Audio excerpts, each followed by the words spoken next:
तेज बारिश की रात एक टूटी फूटी झोपड़ी में सविता और रीना भीगे हुए कपड़ों में सिकुड़ी बैठी हैं। छत से पानी टपक रहा है। दोनों के चेहरे पर निराशा है। आज फिर कुछ नहीं बिका रीना। अर्जुन को खाने के लिए कुछ भी नहीं है। कैसे खिलाऊंगी अपने बच्चे को?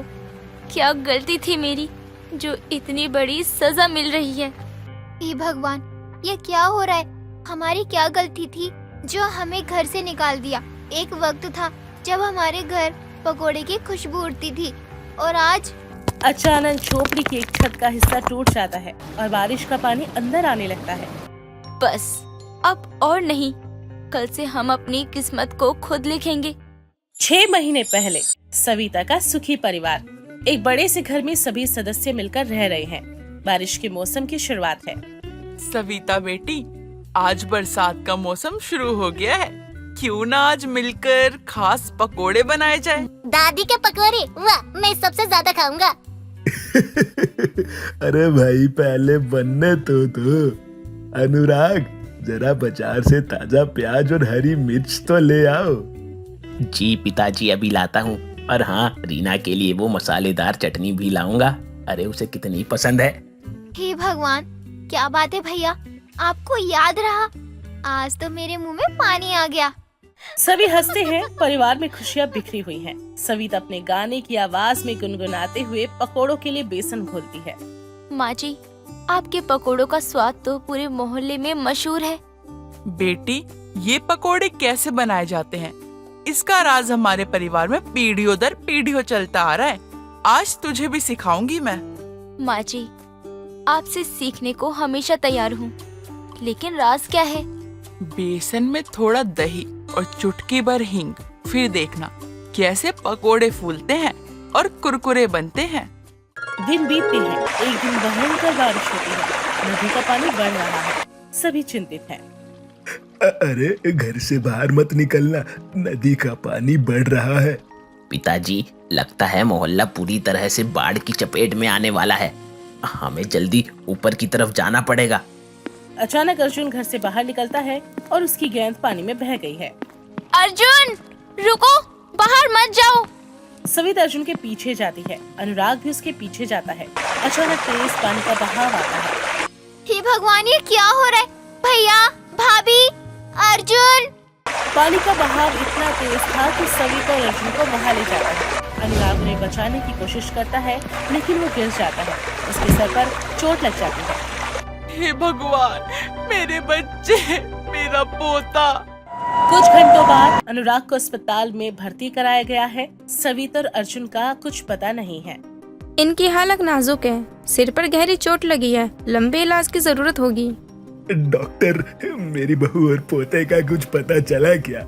अभी तक कोई खबर नहीं है। खोज जारी है। घर पर कमला दुख से टूट चुकी है। वो मंदिर के सामने बैठी है। हे माता रानी, मेरे बहू और मेरे पोते को सलामत रखना। अगर उन्हें कुछ हो गया तो मैं जी नहीं पाऊंगी।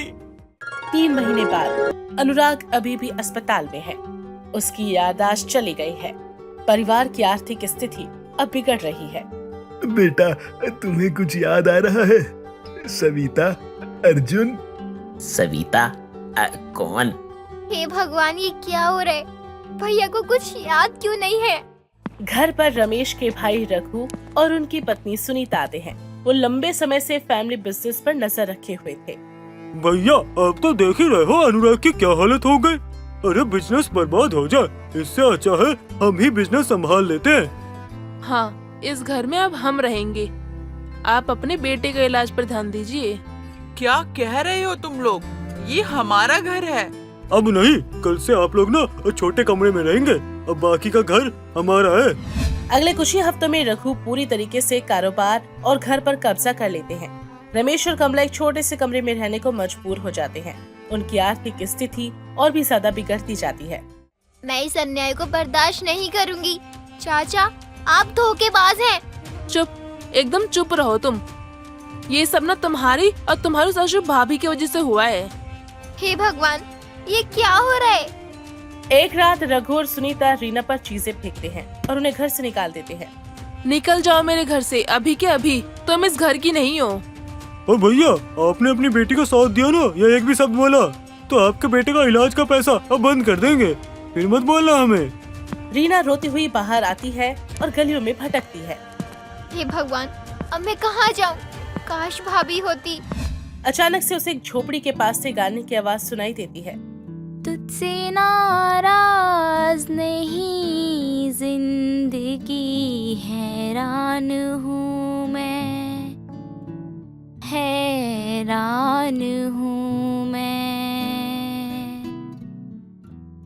तेरे मासूम सवालों से परेशान हूँ मैं, परेशान हूँ मैं। वो उस आवाज को पहचानती है। ये गाना तो भाभी का है। ये आवाज तो भाभी की है। रीना उस आवाज की ओर भागती है जहाँ एक टूटी फूटी झोपड़ी में सविता अर्जुन को सुलाते हुए लोरी गा रही है। भाभी, अर्जुन, आप दोनों जिंदा हो? रीना, तुम यहाँ? घर में सब कैसे हैं? अनुराग कैसे हैं? रीना सारी कहानी सुनाती है। सविता सदमे में आ जाती है। मुझे लगा था कि मैं लौटूंगी तो सब खुश होंगे, लेकिन ये क्या हो गया? मम्मी, पापा कब आएंगे? दोनों एक दूसरे की तरफ देखते हैं और फिर अर्जुन को गले से लगा लेते हैं। अब हमें ही कुछ करना होगा। मैं अपने परिवार को नहीं छोड़ सकती। अगले दिन बारिश फिर से शुरू हो गई है। सविता और रीना भूखे पेट झोपड़ी में बैठे हुए हैं। रीना, मुझे एक विचार आया है। माँ के पकोड़ों का राज याद है? हे भगवान, ये क्या सोच लिया आपने? पकोड़े बेचने का मतलब? हाँ, हम माँ के खास प्याज के पकोड़े बनाकर बेचेंगे, लेकिन शुरुआत करने के लिए पैसे कहाँ से लाएंगे? तभी माया उनकी पड़ोसन आती है। बेटियों, मैंने तुम्हारी बातें सुन ली है। बेटा, धरती पे तुम जितना दोगी ना, उससे कई गुना तुम्हें मिलेगा। मेरे पास ना एक सोने की चैन है, तुम इसे गिरवी रखकर अपनी जिंदगी की शुरुआत कर सकती हो। माया जी, आप इतनी अच्छी हैं, हम जल्द ही आपकी चैन छुड़वा देंगे, वादा रहा। अगले दिन सविता और रीना एक छोटी सी रेडी पर अपने प्याज के पकोड़े बेचना शुरू करती है। अर्जुन भी मदद करता है। दादी के पकोड़े गर्मा गर्म बहुत अच्छे हैं। अरे वाह वाह, क्या बात है। ऐसे पकोड़े तो मैंने कभी नहीं खाए। मैं कल फिर आऊंगा और अपने दोस्तों को भी लाऊंगा। धीरे धीरे उनके पकोड़े की प्रसिद्धि बढ़ने लगती है। लोग लाइन लगाकर खड़े होते हैं। हे भगवान, ये क्या हो रहा है? इतनी सफलता। ये शुरुआत है रीना, अब हम अनुराग का इलाज करवा सकेंगे। कुछ ही हफ्तों में उनका छोटा सा व्यापार फलने फूलने लगता है। वो एक छोटा सा रेस्टोरेंट खोलती है। दादी के पकोड़े माया की चेन छुड़ा लेती है और उसे भी अपने साथ काम पर रख लेती है। एक दिन रघु और सुनीता उनके रेस्टोरेंट में आते हैं, बिना ये जाने कि ये सविता और रीना का है। अरे वाह, ऐसे स्वादिष्ट पकोड़े तो मैंने पहले कभी नहीं खाए। इसके आगे तो भाभी के पकोड़े भी फीके लगते हैं। हम यहाँ के मालिक से मिलना चाहेंगे। आखिर मैं भी तो जानूं कौन है जिसके हाथों में इतना स्वाद है। शायद मैं भी उससे कुछ सीख सकूं, ताकि घर पर कुछ बनाना हो तो मैं भी बना सकूं। तभी सविता और रीना सामने आती हैं। रघु और सुनीता के चेहरे पर हैरानी छा जाती है। नमस्ते चाची जी। चाचा जी, कैसे लगे हमारे पकोड़े? तुम जिंदा हो? तुम जिंदा हो? हे भगवान, ये क्या हो रहा है?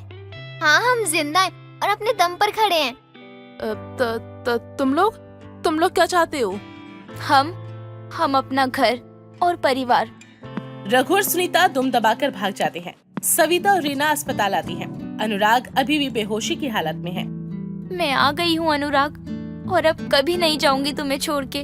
तुझसे नाराज नहीं, जिंदगी हैरान हूँ मैं, हैरान हूँ मैं। अचानक अनुराग की उंगलियां हिलती हैं। धीरे धीरे उसकी आंखें खुलती हैं। सविता, तुम हो? हाँ, ये मैं हूँ सविता, और हमारा बेटा अर्जुन वो बिल्कुल ठीक है। मुझे तुम्हारे गाना गाने की आवाज सुनाई दी। रमेश और कमला भी अस्पताल पहुंचते हैं। सभी के चेहरे पर खुशी है। मेरी बेटी तू लौट आई। हमारा परिवार फिर से एक हो गया। 6 महीने बाद दादी के पकोड़े रेस्टोरेंट बहुत ही प्रसिद्ध हो जाता है। अनुराग पूरी तरह से स्वस्थ हो चुका था और सविता के साथ वो रेस्टोरेंट चलाता है। रघु और सुनीता को उनकी करतूतों के लिए माफ कर दिया गया, लेकिन वो शर्म से कहीं दूर रहने चले गए। हेमा अपनी पड़ोसन विमला के साथ मोहल्ले में खड़ी होकर बात कर रही होती है। तभी विमला कहती है, अरे हेमा, तेरी बहुएं इतनी पढ़ी लिखी है, सब जानती है, फिर भी वो ऐसे घर में क्यों है? मैंने तो अपनी बहुओं से कह रखा है कि उन्हें जो भी करना है वो कर सकती हैं। यहाँ तक कि तो मैं ये भी चाहती हूँ कि मेरी बहुएं बाहर जाएं, कुछ काम करें, लेकिन पता नहीं उन्हें घर पर कौन सा खजाना मिलता है। फिर तो तुम लोगों के लिए काफी परेशानी होती होगी ना। घर में 5-5 बहुएं हैं और पांचों के अपने अपने अलग अलग शौक भी होंगे। ऐसे में घर का खर्चा चलाना मुश्किल तो होता ही होगा ना। अब ये उनके पति ही जाने। मैंने तो अपने घर की जिम्मेदारी अपनी बहुओं के कंधों पर ही सौंप दी है। उन्हें जो ठीक लग रहा है, जैसा ठीक लग रहा है वो वैसे करे। अरे जब घर उनका है तो जिम्मेदारियां भी उनकी ही हुई ना। अब हर चीज में उन्हें ही सब देखकर संभल कर चलना होगा ना। ये भी ठीक ही है। अब तूने अपने 5 बेटों की शादी करवा दी, उनका घर बसा दिया, अब तो तेरी सारी जिम्मेदारी पूरी हो गई है। विमला और हेमा ऐसे ही बात कर रहे होते हैं। वहीं दूसरी तरफ हेमा की सबसे छोटी बहू लतिका, जो कि एक फोटोग्राफर थी, लतिका फोन चला रही होती है कि तभी उसे मैसेज आता है। लतिका मैसेज पढ़कर काफी खुश हो जाती है। थैंक यू भगवान जी, मैं इतने टाइम से इस कदम का वेट कर रही थी। अब मुझे इतना बड़ा काम करने का मौका मिला है। मैं इस मौके को अपने हाथ से जाने नहीं दे सकती हूँ। लतिका काफी ज्यादा खुश थी और अपने कमरे में ही गाने बजाकर डांस करने लगती है। गाने की आवाज सुनकर लतिका की चारों जेठानी जूही, महक, खुशी, मुस्कान लतिका के कमरे में आ जाते हैं। लतिका को ऐसे उछलते हुए देखकर और डांस करते हुए देखकर जूही कहती है, अरे लतिका, क्या हो गया? तुम इतनी ज्यादा खुश क्यों हो और इतना डांस क्यों कर रही हो? दीदी, आज तो सच में मैं बहुत ज्यादा खुश हूँ।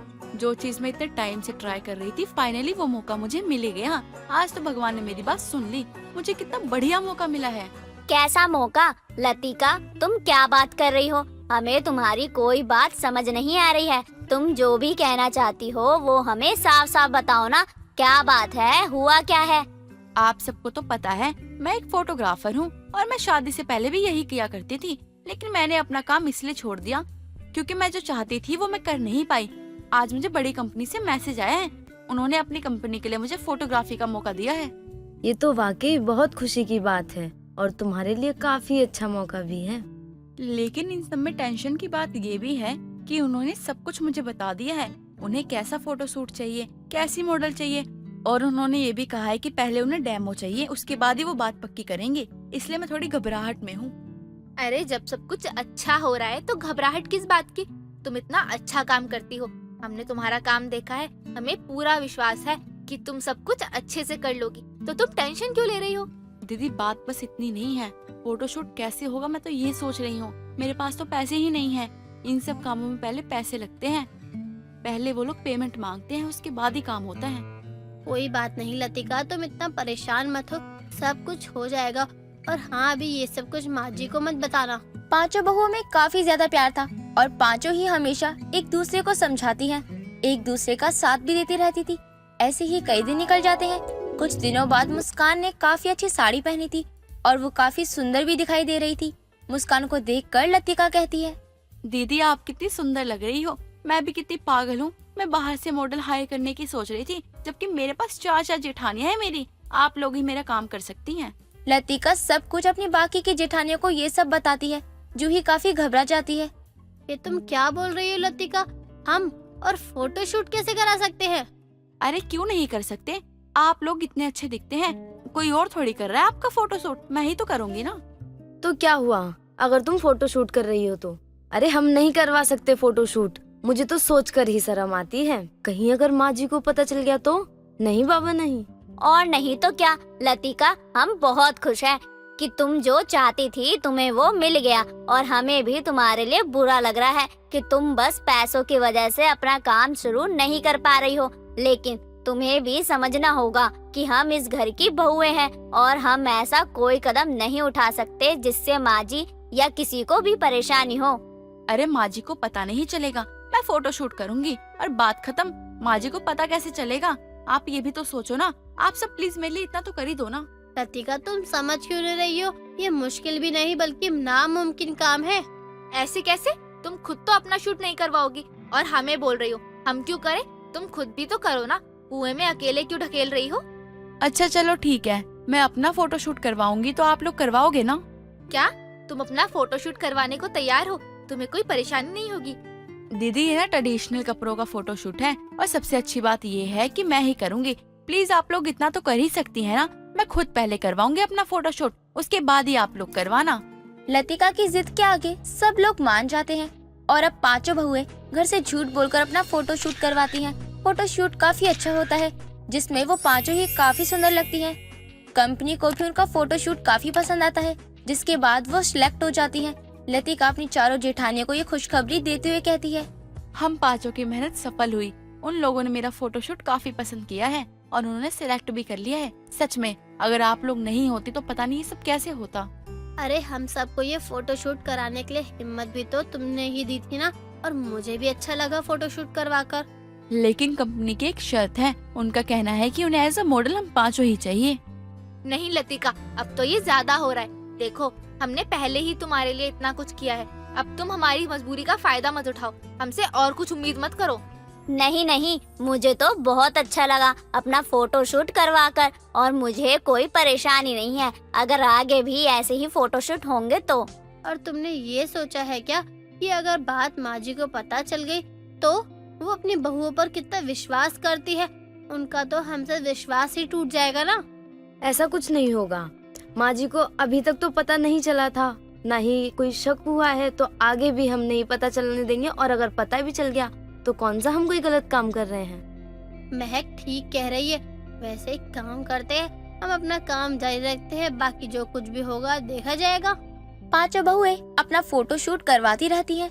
ऐसे ही कई दिन निकल जाते हैं। कुछ दिनों बाद जूही का पति विक्रम घर आता है और पांचों बहुओं के फोटो शूट की तस्वीर हेमा को दिखा देता है, जिसके बाद हेमा अपनी पांचों बहुओं को बुलाती है। तुम पांचों ने अब तक इतनी बड़ी बात छुपाई।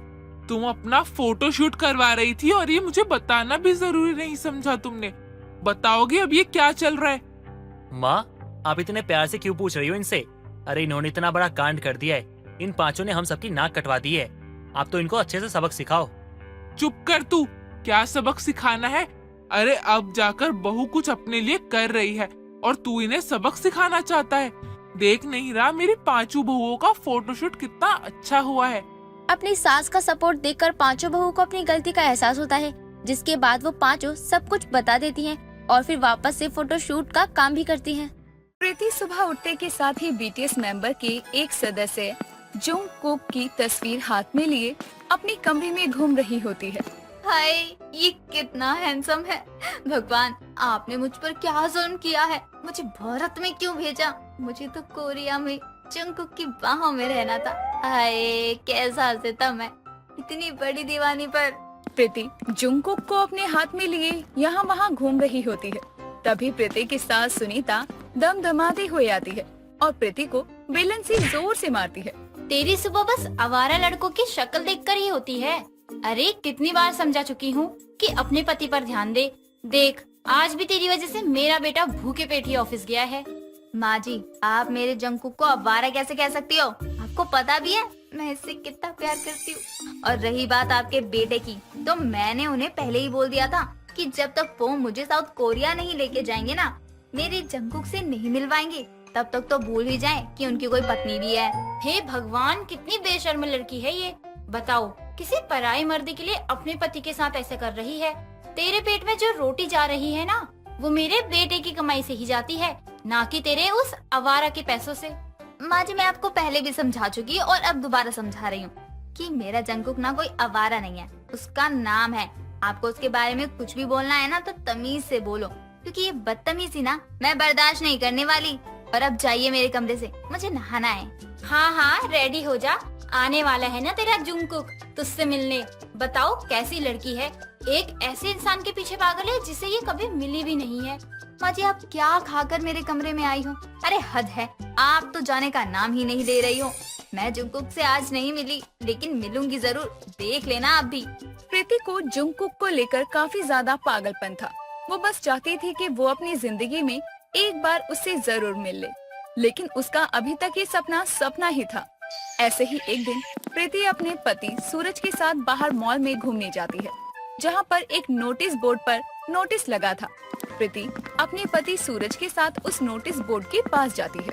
सोमवार को मुंबई में दर्शन मॉल में बीटीएस का कॉन्सर्ट है। सूरज जी, हाँ आपने पढ़ा, बीटीएस का कॉन्सर्ट, मतलब मेरा जंगकुक भी आने वाला है। सूरज जी आप मेरी टिकट करवा दो मुंबई की। तुम क्या अपना दिमाग जुंगकुक को ही देकर आई हो? अरे पागल हो गई हो क्या? मुंबई की टिकट करवा दो। अरे वहाँ अगर कुछ यहाँ वहाँ हो गया तो मैं क्या जवाब दूंगा तुम्हारी माँ को? बोल देना ना, बीटीएस के चहेते जंगकुक से मिलने गई उनकी दीवानी फैन। देखो सूरज जी, अब ना बहुत मजाक हो गया, मुझे जंगकुक से मिलने ना मुंबई जाना है, मतलब जाना है। और मुझे मुकेश अंबानी की दौलत चाहिए, मतलब चाहिए। ये क्या बोल रहे हो तुम? मुझे कुछ समझ नहीं आ रहा। मैं भी यही बोल रहा हूँ कि तुम क्या बकवास कर रही हो।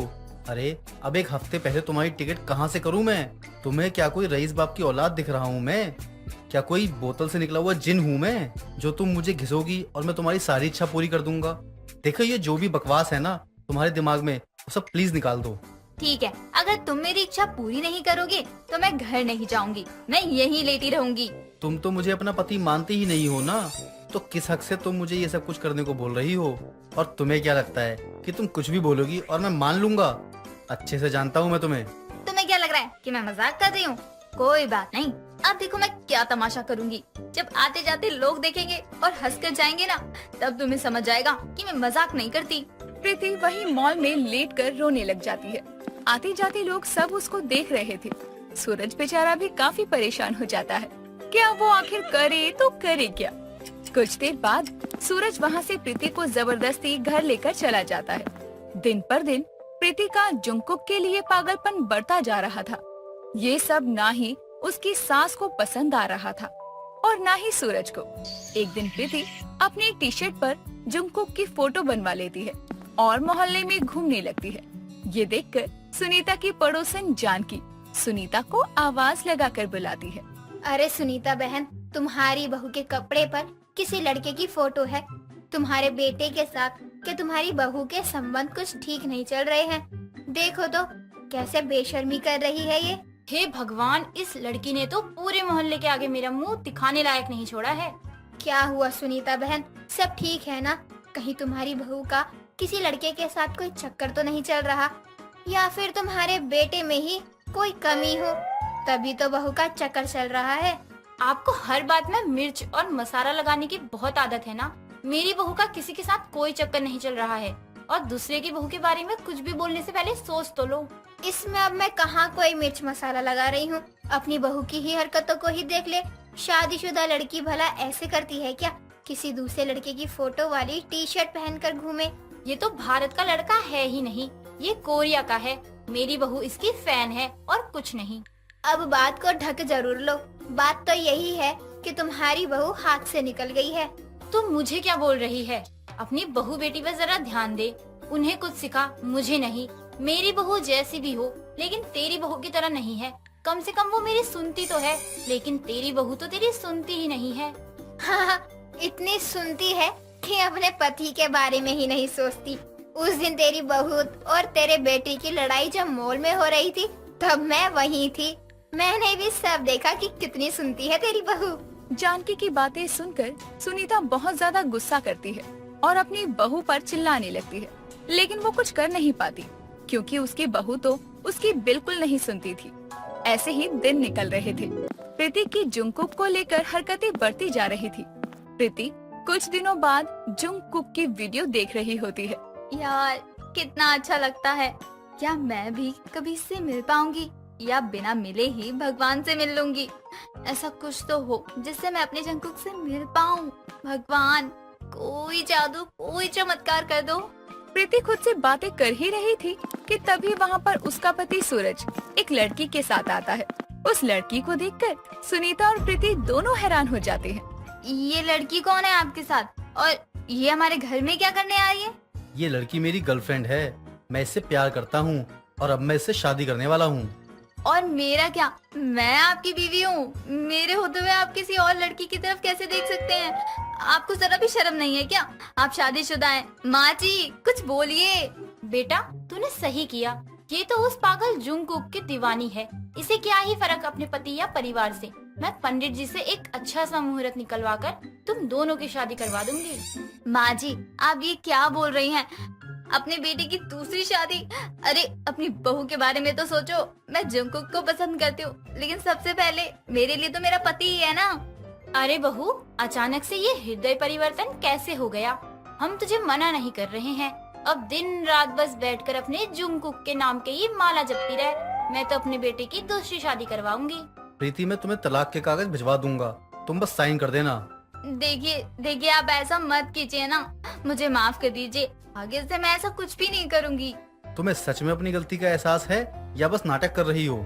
हाँ मुझे एहसास है, और ना आगे से मैं कभी भी ना ज्यादा जंगकुक की बात नहीं करूंगी आपके सामने।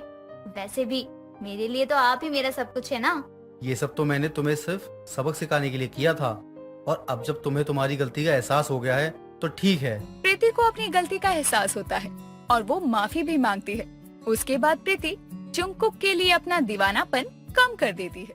कांता का बेटा राकेश का चक्कर एक फलवाई के साथ था, जिसकी खबर पूरे मोहल्ले वालों को थी। लेकिन राकेश की पत्नी और उसका 13 साल का बेटा और उसकी माँ तक को भी ये पता था कि उसका निकम्मे बेटे का फलवाली के साथ चक्कर चल रहा है। एक रोज गोलू देर शाम दौड़ता हुआ आता है। माँ मेरे दोस्त ना मेरा मजाक उड़ाते रहते हैं, कहते हैं तेरी तो दो माँ है। जैसा बाप था वैसे ही बेटा होता जा रहा है। जाकर पढ़ाई कर, जब देखो आवारा लड़कों के साथ घूमता रहता है। हाँ माँ जी, अब तो आप इस बच्चे को ही डांटोगी ना। अपने बेटे पर जरा सी लगाम लगा कर रखी होती ना तो शायद ये दिन देखना नहीं पड़ता हम सबको। उस कुत्ते की तो बात ही मत कर तू बहू, उस कुत्ते को तो मैंने कब का मरा हुआ मान लिया है। और तू अपनी माँ और दादी की क्या बातें सुन रहा है? जाकर किताब निकाल कर पढ़ने बैठ जा। जैसा तेरा बाप है वैसे ही तेरे लक्षण होते जा रहे हैं। ये बातें हो ही रही होती हैं, तभी राकेश की घर में एंट्री होती है। क्या बातचीत चल रही है मेरे पीठ पीछे? और मेरा गोलू कैसा है? लगता है अपनी माँ से पिटा होगा। पापा आप ना मेरे सर से हाथ हटाओ, आपकी वजह से ना मुझे रोज माँ से ना मार खानी पड़ती है। इससे अच्छा तो आप ये होता ना उस फल वाली है ना उसको घर ले आते, ताकि ना मार खाने की भी मेरे पास कोई वजह होती ना। क्या बात की है मेरे गोलू मोलू ने, ये तो सोने पे सुहागा हो गया। कल ही तेरी नई मम्मी लेकर आता हूँ और देखता हूँ कौन तुझे हाथ लगाता है। सच कह रहे हो पापा? आपका नई मम्मी लेके आओगे? पापा मैं ना नई मम्मी के साथ ही छोड़ूंगा, पुरानी मम्मी मारती है, उनके साथ नहीं छोड़ूंगा मैं। चल पढ़ाई लिखाई में ध्यान दे थोड़ा अपना, और कोमल जो तेरे साथ करती है ना वो बिल्कुल सही करती है। खुद तो गली का कुत्ता बना घूमता है, अब बच्चे को भी ऐसा ही बनाता जा रहा है। लगता है माहौल गर्म होने वाला है, यहाँ से जाना ही सही रहेगा। तू क्या देख रहा है? पढ़ाई पे ध्यान दे अपनी, अगर इस बार फेल हो गया ना तो बताऊंगा तुझे मैं। अब तक तो सब राकेश की फल वाली के चक्कर के किस्सों से परेशान थे, लेकिन अब अगली सुबह राकेश घर आता है और बाहर से ही अपनी माँ कांता को आवाजें लगाने लगता है। माँ दरवाजा खोलो, अरे माँ दरवाजा खोलो जरा, कहाँ हो आप? इसे तो सुबह सुबह भी चैन नहीं है, ना जाने कहाँ था रात भर जो सुबह सुबह गला फाड़ रहा है। अब जैसे ही कांता दरवाजा खोलती है तो वो देखती है राकेश फल वाली के हाथों में हाथ डाले खड़ा, और उसके पीछे विमला भी है। अरे माँ दरवाजा खोलने में कोई इतना वक्त लगाता है क्या? अच्छा माँ वो सब छोड़ो, आप जरा यहाँ देखो, ये है रूबी, और माँ ये रवा दे, पता है वही तेरी फल वाली माशूका है ना ये। अरे कांता, ये सुबह सुबह क्या देखने को मिल रहा है? चलो जो है अच्छा है, पहले एक बहू थी अब 2 बहुएं हो गई। विमला तो चुप कर और देख मैं अभी क्या क्या करती हूँ। माँ ये आपकी नई बहू है, आप इसके साथ कुछ भी नहीं कर सकती हो। क्यों? ये जब इस घर की बहू बनकर आई है तो क्या मुझे एक कप चाय भी नहीं पिलाएगी? बहू जा चाय बना कर ला, वरना 10 बजे से पहले तो मुझे चाय भी नसीब नहीं होती। तू मेरे को अपनी बहू बोली? अभी देख मैं तेरे को 1 नंबर चाय बनाकर पिलाती है। राम राम। कांता, तू इतनी जल्दी बदल गई। ऐसी ऐसी सास होती है जिन पर जो बहुओं का भरोसा उठ जाता है। मुझे नहीं देखना ये तेरा गिरगिट जैसा रंग बदलता हुआ। मैं चली, बस बेचारी कोमल बहू को भगवान हिम्मत दे, इन राक्षसों से बचाए। अब कुछ समय बाद गोलू के साथ कोमल भी हल्ला गुल्ला सुनकर उठ जाती है और जब वो हॉल में आती है तो देखती है राकेश व फल वाली और कांता तीनों चाय पीते हुए बातें कर रहे हैं। माँ जी, आपसे उम्मीद नहीं थी। आप मेरे होते हुए इस फल वाली को घर लेकर आई हो और चाय पिला रही हो और साथ में गप्पे भी लड़ा रही हो। वाह वाह, क्या बात है। फल वाली, क्या मैंने जो सुना वो सच है? माँ ने अभी इस सुंदर से दिखने वाली आंटी को फल वाली कहा। इसका मतलब पापा की सेटिंग है ये तो। क्या बात है पापा, मौज कर दी आपने तो। हाँ बेटा, कल तूने ही कहा था ना कि तुझे अपनी नई मम्मी से मिलना है, तो देख मैं इसे यहाँ ले आया। तेरी बातें सुन के बेटा मैं थोड़ा सा इमोशनल और सीरियस हो गया था, इसलिए तेरे लिए नई मम्मी ले आया हूँ। ओए गोलू, दूर रहे इस औरत से। और माँ जी, आपने मुझे धोखा दिया। एक पल को तो मैं अपने पति का धोखा सह भी लूं, लेकिन आप तो इतनी जल्दी बदली जितनी जल्दी गिरगिट अपना रंग भी नहीं बदलता है। अरे बहू, अब क्या करूं? मैं भी इसकी सुंदरता पर फिसल ही गई। सोचा कल को अगर इससे मेरे लाल को बच्चे हुए तो वो कम से कम ढंग के तो होंगे। आप कहना क्या चाहते हो दादी कि मैं ढंग का नहीं हूँ? अगर ऐसा है ना तो पापा में ही कुछ खराबी होगी। चुप कर, बड़ा आया अपने बाप में खराबी बताने वाला। वाह माँ जी, कल का कुत्ता आजकल लाल पीला नीला हो गया और आपकी प्यारी बहू आपको जहर लग रही है। माँ इसी दिन के लिए आपको कहता था कि मुझे कुत्ता कुत्ता मत कहा करो। कल तक तो फल वाली का सारा चक्कर घर से बाहर था। अब फल वाली के घर में आने के बाद कांता नोटिस करती है उसके अंदर तो आलस कूट कूट के भरा है, क्योंकि राकेश ही उसे अपने हाथों से खाना तक खिलाता, उसके लिए खाना निकाल कर लाता और उसे कोई काम भी नहीं करने देता। ये देख कांता हैरानी के साथ अपने बेटे राकेश से पूछती है, बेटा बहू तो सुंदर है, लेकिन कहीं अपाहिज तो नहीं जो तू पूरा दिन इसकी जी हुजूरी करता रहता है? हाँ जी, हुजूरी करे भी क्यों ना। जिस दिन से आई है नहाई तक नहीं है ये औरत, और सिर्फ बिस्तर पर पड़े पड़े खाती रहती है। ना जाने फल की दुकान कैसे चलाती थी। अरे मम्मी, आपने एक नंबर की बेवकूफ हो। अरे पापा को उस फल वाली ने इसीलिए तो फंसाया है ताकि पापा ना उसकी फल की दुकान पर बैठ सके। मेरा लाल, इन सब बातों में तो तू अपने बाप से भी 10 कदम आगे गया। लेकिन थोड़ा ध्यान दे ले अपनी पढ़ाई पर, नहीं तो तीसरी बार भी फेल हो जाएगा। कोमल को फल वाली से अपने पति को दूर करने का यही एक मौका मिल चुका था, जिस वजह से अब राकेश भी रूबी यानी फल वाली के साथ आता जाता। उसे बदबू आती और वह दूर से ही भाग जाता। देर रात राकेश हॉल में सोया होता है। ये देख कांता राकेश को उठाते हुए पूछती है, क्या बात है, दो बीवी के होते हुए अगर तुझे हॉल में सोना पड़े तो तुझ पर लानत है, लानत। माँ क्या बताऊँ, आप तो सब जानती हो ना, कोमल मुझे अब भाव नहीं देती है और रूबी ना जाने क्यों इतना आलस कर रही है। वो सच में 10 दिनों से नहीं नहाई है। बताओ, दिखने में जितनी सुंदर है उसके काम उतने ही छुछुंदर वाले हैं। मुझे नहीं लगता कि तू मुझे दोबारा दादी बनने का सुख दे पाएगा।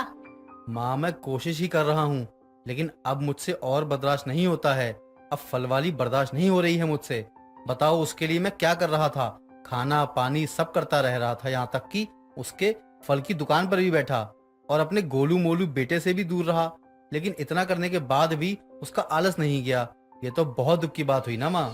ठीक है, तू रो मत, मैं कल ही रूबी से बात करती हूँ और उससे पूछती हूँ कब तक चलेगा उसका ये आलसपन।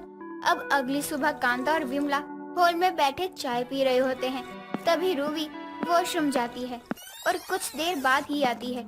ये देख विमला चाय पीते हुए कांता से कहती है, तेरी फल वाली बहू अभी अपने किए कराए पे पानी फेर कर निकल रही है। और ये क्या कर रही है तेरी फल वाली बहू? क्या कर रही है? अपना गंदा हाथ अपने कपड़ों में पोंछ कर चली गई, हाथ भी साबुन से नहीं धोया। राम राम, ना जाने किस पाप की घड़ी में तेरे घर आई थी। ये क्या कह रही है तू विमला? हे भगवान, मैं तो लुट गई, बर्बाद हो गई। मैं तो अब तेरे घर का पानी भी ना पीऊं। मैं चली, ना जाने तू अपने घर में इसके साथ कैसे रहती है। अरे मेरी बात तो सुन विमला, इस पापी को मैं घर से कैसे निकालूं?